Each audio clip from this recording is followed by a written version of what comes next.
కొలస్సీలకు రాసిన పత్రికలో 4:5 ఇంకోసారి గట్టిగా చదువుదాం. సమయమును పోనివ్వక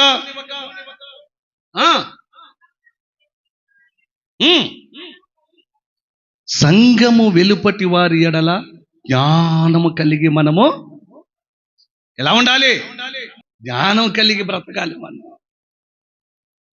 దైవ ఆరాధనతో ముడిపడి జీవిస్తున్నాం. మనము సంఘము వెలుపట మన బ్రతుకు ఎలా ఉండాలంటే ఒక ఆశీర్వాదకరమైన బ్రతుకుగా ఉండాలి. దేవునిచే వాడబడుతున్న బ్రతుకుగా ఉండాలి. దేవుని కొరకు ప్రాణమైన ఇచ్చేవారండి వీరు. ఇతగాడు ఈమె దేవుని కొరకు ప్రాణం ఇచ్చేటటువంటి వ్యక్తులయ్యా వీరు. దేవుడు ఏ మేలు చేసినా చేయకపోయినా, ఉన్నా లేకపోయినా, తిన్నా తినకపోయినా, ఏ పరిస్థితులు ఎలా ఉన్నా, తన జీవితంలో ఏమంటూ తనకు మిగలకపోయినా, తనకంటూ ఏమీ తన వెంట రాకపోయినా, ఏమీ సంపాదించుకోకపోయినా, కష్టములో, ఇరుకులో, ఇబ్బందులో, దారిద్రపు బ్రతుకులో, దీన స్థితిలో, దీన అవస్థలో కూడా మనం దేవుని సన్నిధిలో బ్రతుకుతున్న బ్రతుకును బట్టి దేవుడు ఆనందపడతాడా? దేవుడు సంతోషపడతాడు. ఆ మాత్రమే కాదు, సంఘమునకు వెలుపటి వారిలో నిన్ను చూస్తున్న వారందరూ నువ్వు వెంబడిస్తున్న దేవునిని వారు కూడా స్తోత్రిస్తారు. ఎందుకంటే నీ భక్తి ఇంక ఎవరిని భక్తి చేయదు, ఆయనను మాత్రమే చేయగలదు కనుక.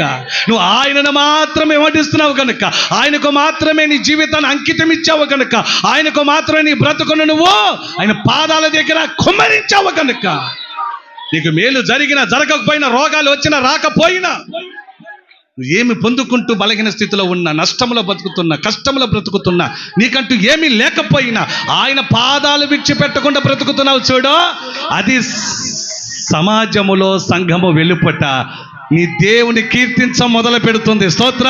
నీ దేవుని మహిమపరచ మొదలు పెడుతుంది. నువ్వు నమ్ముకున్న దేవుడి యొక్క శక్తి ఏమిటో రేపో మాపో నీ ఎదుట నీకు చెప్పబోతున్న సాక్ష్యము అనేకులకు మాదిరిగా ఉంటుంది. స్తోత్రం చెబుదామా? హల్లెలూయా. ఇలాంటి విషయం గుండా మనం వెళితే ఆయన కృప నిత్యము మన పైన వసించును గాక, మన పైన ప్రాప్తించును గాక. భయపడకో, నాకేమీ లేదని భయపడకో. నా స్థితి ఏం మారలేదు, దశ మారలేదు, స్థితి మారలేదు, అభివృద్ధి లేదని, రోగం పోలేదని, ఆరోగ్యం రాలేదని ఏ మాత్రం భయపడకు.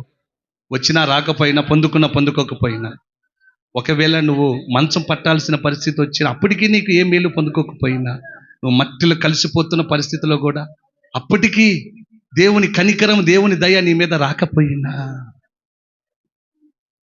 ఏం చేయాలి చెప్పండి? వదిలేద్దామా? ఆయనను విడిచిపెడదామా? అమ్మా చెప్పరేంటే, అందరూ మౌనంగా ఉన్నారు, ఎవరిష్టంగా ఉంటున్నారేంటి? గట్టిగా చెప్పండి అమ్మా. ఏం చేయాలి? ఆయనను మాత్రమే సేవించదు. నేనును నా ఇంటి వారు ఆయనను మాత్రమే సేవిస్తామంటుంటాడు. నేను నా ఇంటివారు, నేనైతే ఆయన సన్నిధిలో, ఆయన మందిరములో నేను నాటబడి ఉంటాను అంటాడు. మరి నువ్వైతే సమస్యలు వచ్చాయి అంటావా? బాధలు వచ్చాయి కాబట్టి అంటావా? ఇరుకులు వచ్చాయి కాబట్టి అంటావా? ఇబ్బందులు వచ్చాయి కాబట్టి అంటావా? నాకు ఇల్లు గడవట్లేదని కాబట్టి అంటావా? ఏం కాబట్టి? ఆయనే సమస్తము, ఇక మార్గం లేదు. ఈ భూమి పైన జీవిస్తున్న, యెహోవాతో జీవిస్తున్న నీవు మన జీవిత కాలం అంతా ముగింపులో ఆ ముగింపు తర్వాత బ్రతుకుని మనం ఎంచుకుని బ్రతకాలి. ఇప్పుడు ఆ ముగింపు తర్వాత ఈ జీవితము ఇక చనిపోయిన తర్వాత మనము ఇంకేంటి మన పరిస్థితి అంటే, ఇంకొక జన్మెత్తి ఏ తీర్పుకి వెళ్తావు ఆ జన్మలో? స్తోత్రం. మనిషికి ఇచ్చినది ఒకటే జన్మ, ఒకే తీర్పు. ఆ తీర్పు నీ క్రియలు అక్కడికి చేరతాయి, ఆ క్రియలే నీకు అక్కడ తీర్పునిస్తాయి. స్తోత్రం. ఆ క్రియలే పరలోక రాజ్యమా నరకమా అని అక్కడ ఎంచుతుంది. వాక్యం వింటున్న సహోదరుడా, ఈరోజు మనం బ్రతుకు ఇక్కడ ముగించిన తర్వాత, కథ ముగించిన తర్వాత మన జీవితం ఎటుపోతుందనే ఆలోచన, నేను పరలోక రాజ్యం చేరతానా?